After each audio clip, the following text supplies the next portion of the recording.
After studying this module, you will be able to know what are the differences between various male and female bones and how these differences help in establishing identity of the bony remains. To introduce you the topic, I would say it would not be wrong to say that humans speak for their identity after death as well. A person struggles throughout his or her life to establish his or her identity, to stand out, to be unique. This phenomena goes on even after death. A forensic anthropologist can establish identity of a person after his or her death as well.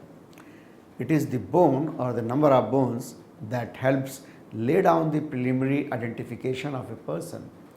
Starting with the fact whether the bone belongs to a human being or not, if it is of human, whether the remains are of a female or male. In this, we will discuss about various features and shed light on the facts which differentiate the human male skeletal remains from the female. Within the last few years, forensic anthropologists with proficiency in the archaeological methods have played all the more important roles in the recovery of human remains. The examination of human remains by the forensic anthropologist focuses on three tasks mainly. Number one, identifying the victim or at least providing the biological profile, that is the age, sex, stature or individual features. Then number two is the reconstructing the post-mortem interval based on the condition of the remains and the recovery context. Number three, providing data regarding the death event, including evidence of trauma if occurring during the peri-mortem period. Then examining the human remains. The first and foremost question that arises while examining human remains is whether the remains belong to a human or non-human. Differentiating human from non-human animal bones and teeth is a crucial function. Most lay people can readily differentiate adult human from non-human skulls, but other elements are more difficult. The similar shapes of mammalian and avian long bones produce confusion among animals of similar adult size. The bear paws are notoriously similar to the human hands and feet, particularly when they have been skinned and the claws are removed. Bones and teeth of immature humans and other animals can be particularly ambiguous. A newborn human skull, for example, consists of many bony elements that have not yet fused and are not readily recognized by the non-specialist. The identification of remains begins at the scene of death. An opinion about remains can be given on various aspects like source, whether human or animal, whether they belong to one or more individuals, then what is the age, what is the sex, what is the stature of that skeletal remain, if we can comment upon the race, the identity, the special features, the cause of death as well as the time since death. In this particular chapter about the comparison of skeleton remains, we will see how to differentiate male and female. We see the general comparison of the skeleton. The males have got a more massive general size, whereas the female skeleton is smaller and slender. If we see the long bones, the ridges, depression and processes are more prominent in males, whereas they are less prominent in females. The bones of the arms and legs are 8% longer in males as compared to females. With this, the shaft of the bones, it will be more rough in case of males, whereas it will be smoother, thinner with relatively wider medullary cavity in case of females. If we see the articular surface, it will be larger in case of males, whereas it will be smaller in case of females. If you see the metacarpal bones, they are longer and broader in males, whereas they are shorter and narrower in females. If we just take the weight of the human skeleton, the males, the total weight is around 4.5 kilograms, whereas the female skeleton weighs roughly around 2.75 kilograms, that is less than 3 kgs. Now we see the comparison between the different bones, specific bones. Let's start with the top, that is the skull. That is the difference between the male and female skull. The general appearance is larger and longer in case of males, whereas female it will be smaller, lighter and having the thinner walls.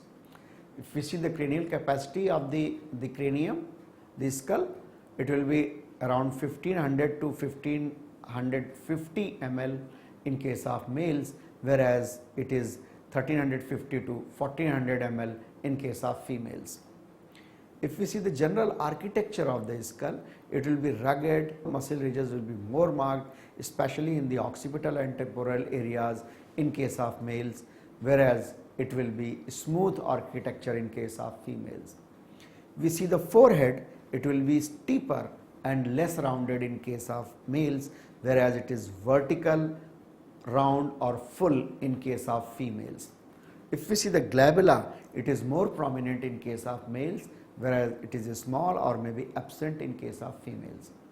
We see the frontonasal junction, there is a distinct angulation at the frontonasal junction in case of males, whereas it is smoothly curved in case of females.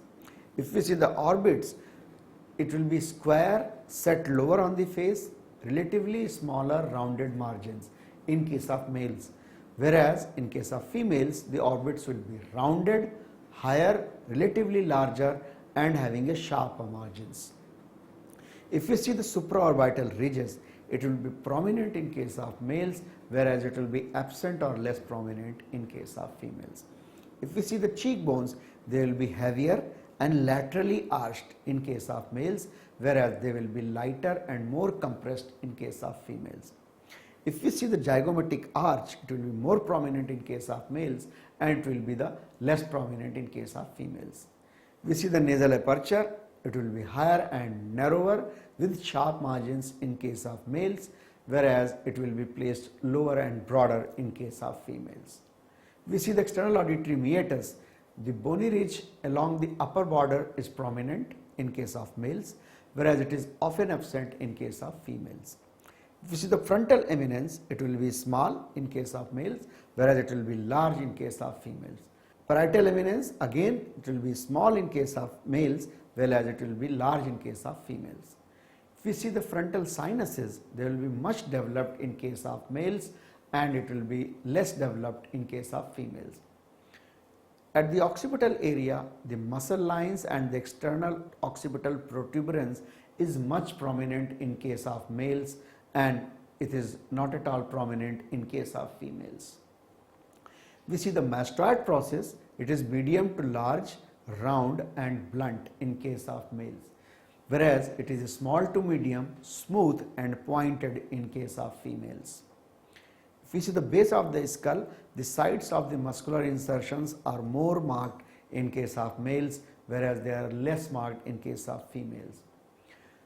See the digastric groove, it will be more deep or deeper in case of males and shallower in case of females. The condylar facets, they are long and slender in case of males, whereas they will be short and broad in case of females. If we see the occipital condyles, they will be large in case of males and small in case of females. The palate will be larger, broader and tends more to be a U shape in case of male, whereas it will be smaller, tends more to be a parabolic shape in case of female. Various foramina are larger in the male skull as compared to female skull, where it is smaller. The foramen magnum is relatively large and long in case of males, whereas in females it is small and round. Teeth also, they are larger in males and smaller in females. Now let us see the difference between a male and female mandible. General size, again it is larger and thicker in case of male, smaller and thinner in female. We see the chin, it will be square shape in case of males, whereas it will be rounded in females. The body height at symphysis is greater in males, whereas it is smaller in females. The ascending ramus has got a greater breadth in case of males, whereas smaller breadth in case of females. The angle of body and ramus, that will be less obtuse, that means less than 125 degrees prominent and everted, that will be characteristic of male, whereas it will be more obtuse and non-prominent in case of females. The condyles are larger in males and smaller in females. The mental tubercle is larger and prominent in males mandibles in comparison to female mandible, whereas it is insignificant. Now let us see the difference between a male and female pelvis. Again, bony framework, if we see, it's a massive, rougher, marked, muscle sides stand higher and more erect. That is the characteristic of male. Whereas in females, it will be less massive, slender and smoother. General shape of the pelvis, it will be a deep funnel shaped in male, whereas it will be flat bowl shaped in female. The ilium, it is less vertical. Curve of the iliac crest reaches higher level and is more prominent in males, whereas it is more vertical. Distance between iliac crest is less, iliac fossa is shallow, and the curves of the crest are well marked in case of females. The pre-auricular sulcus, that is the attachment of the anterior sacroiliac ligament, that is not present in case of males. Even if it is present, it will be very narrow and shallow, whereas in case of females, it will be more frequent, broad and still deep in case of multiparous female. Acetabulum is large and having a diameter of 52 millimeters and directed laterally in case of males, whereas it is small having a diameter of 46 millimeters and directed anterolaterally in case of females. The obturator foramen is large, often oval, with base upwards in case of males, and it is small, triangular with apex forwards in case of females. The greater sciatic notch is smaller, narrower and deeper in case of males, whereas it is larger, wider and shallower in case of females. If you see the iliopectineal line, it is well marked and rough in males, whereas it is rounded and smooth in females. We see the ischial tuberosity, it is inverted in males, whereas it is everted or more widely separated in case of females. The body of pubis is narrow and triangular in males, whereas it is broad, square and pits on the posterior surface if the lady has begetted children, if the children has been born, or multipara female. Ramus of pubis, it is like continuation of the body of pubis. That is a feature of male pelvis.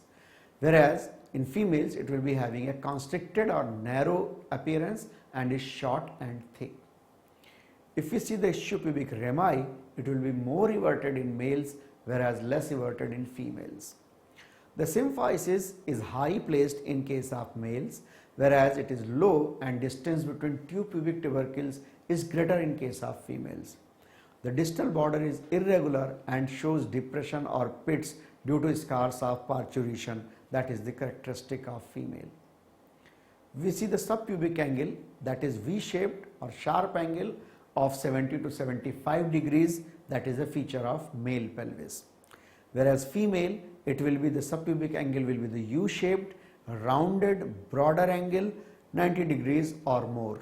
We see the pelvic brim or inlet, it is heart-shaped in case of males, whereas it is circular or elliptical or more spacious, having a longer diameter in females. The pelvic cavity, if we examine, it is conical and funnel-shaped in males, whereas it is broad and rounded in females. The pelvic outlet is smaller in males, where it is larger in females. The sacroiliac articulation, that is large and extend up to 2.5 to 3 vertebra in case of males, whereas in female pelvis it will be small, oblique and extend only up to 2 to 2.5 vertebra. The sacroiliac joint surface, it is large and less sharply angulated in case of males, whereas it is L-shaped and elevated anteriorly in case of females. We examine the sacrum, it is longer, narrower with more evenly distributed curvatures, prominent sacral promontory, as well as the body of the first sacral vertebra is larger. In case of female sacrum, it will be shorter, wider, upper half is almost straight and then curve forward in the lower half. Sacral promontory is very less marked and the body of first sacral vertebra is small. The coccyx is less movable in case of males, whereas it is more movable in case of females. The ischiopubic index is between 73 to 94 in case of males, where it is between 91 to 115 in case of females. We can say definitely if the ischiopubic index is less than 90, it favors male, and if it is more than 95, it favors female. The sciatic knot index is 4 to 5 in case of males, whereas 5 to 6 in case of females. Now let's see the difference between the male and female thorax. The sternum, the body longer and more than twice the length of the manubrium. The upper margin is in the level with the lower part of the body of second thoracic vertebra. Breadth is more, length is more than 149 millimeters. These are the features of male sternum. Whereas in female sternum, they will be shorter and less than twice than the length of the manubrium. The upper margin in level with lower part of the body of third thoracic vertebra. In males it was second thoracic vertebra. Breadth is less and the length is less than 149 millimeter. The ribs are thicker, lesser curvature and less oblique in males, whereas they are thinner, having greater curvature and more oblique in females. The clavicles are longer, broader, heavier and less curved in males, whereas they will be smaller, narrow, lighter and more curved in females. We see the vertebral column of male and female. The breadth of the atlas is between 7.4 to 9.9 centimeters in case of males, whereas in females the breadth of the atlas is 6.5 to 7.6 centimeters. Length of the vertebral column in males is 73 centimeters, whereas in females it is around 60 centimeters. The corporobasal index of the sacrum is 45 in case of males, whereas it is 40.5 in case of females. Then let's see the difference between male and female femur. Again, the head of the male femur is larger and forms about 2/3 of a sphere. The vertical diameter is more than 47 millimeters. The head of the female femur will be smaller and forms less than 2/3 of a sphere, and the vertical diameter is less than 45 millimeters. The neck has obtuse angle with the shaft about 125 degrees in male, whereas in femur it will be less obtuse angle with the shaft. The bicondylar width is 74 to 89 millimeters in the male femur, whereas it is 67 to 76 millimeter in female femur. The angulation of shaft with condyles is around 80 degrees in case of male, whereas it is around 76 degrees in case of females.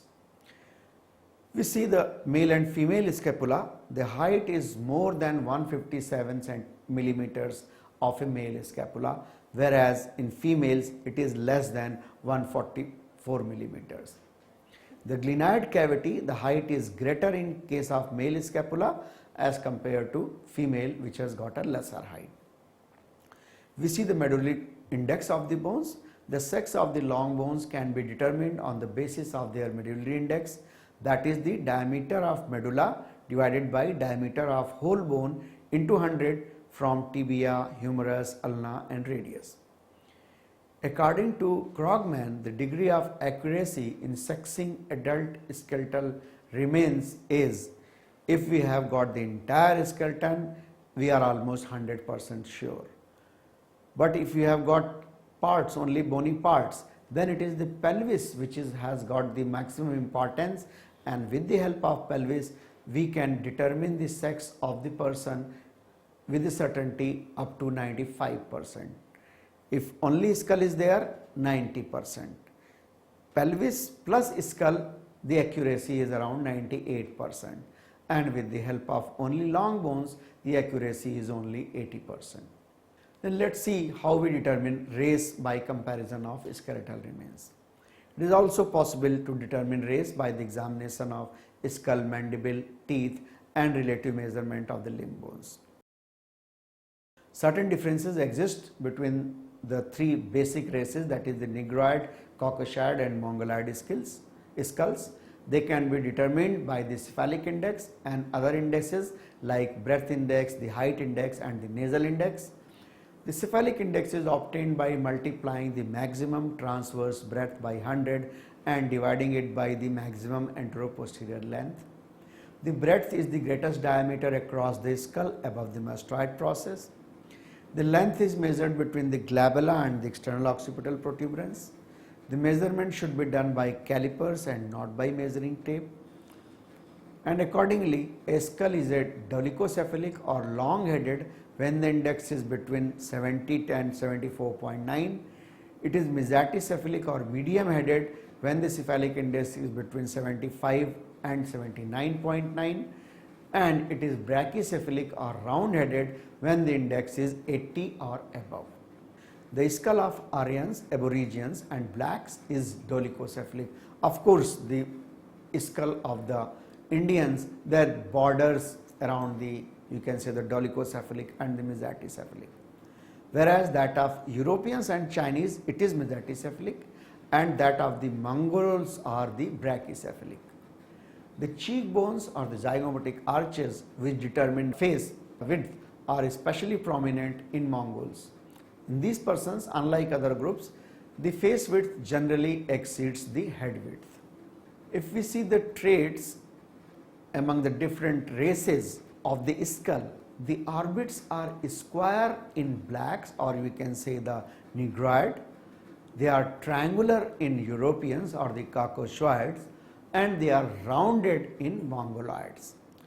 If we see the nasal openings, they are broad in negroids, they narrow and elongated in Caucasoids or the Europeans, and they are rounded in Mongoloids. If we see the palate, it is rectangular in the negroids, triangular in the Caucasoids, and it is rounded or horseshoe shaped in case of Mongoloids. To summarize the topic, human skeleton is both exo as well as endoskeleton. Recognizable sex differences do not appear until after puberty except in the pelvis, and the accuracy from this bone is about 75 to 80% or even more. The determination of sex is based mainly upon the appearance of the pelvis, skull, sternum and the long bones. In the skull, sexual feature is modified by the senility, that is with the aging process. In the pelvis, sex features are independent of each other and one may even contradict the other in the same pelvis. The male pelvis stands higher and more erect than the female pelvis, and additional information may be obtained from the scapula and metacarpal bones. In females, subpubic angle, greater sciatic notch, pelvic inlet and outlet are more than in male, but obturator foramen is smaller and curve of ilium is less. The sternal index, the ischopubic index and the sciatic notch index are more in females. The greater sciatic notch is the ideal feature to determine the sex of a female child.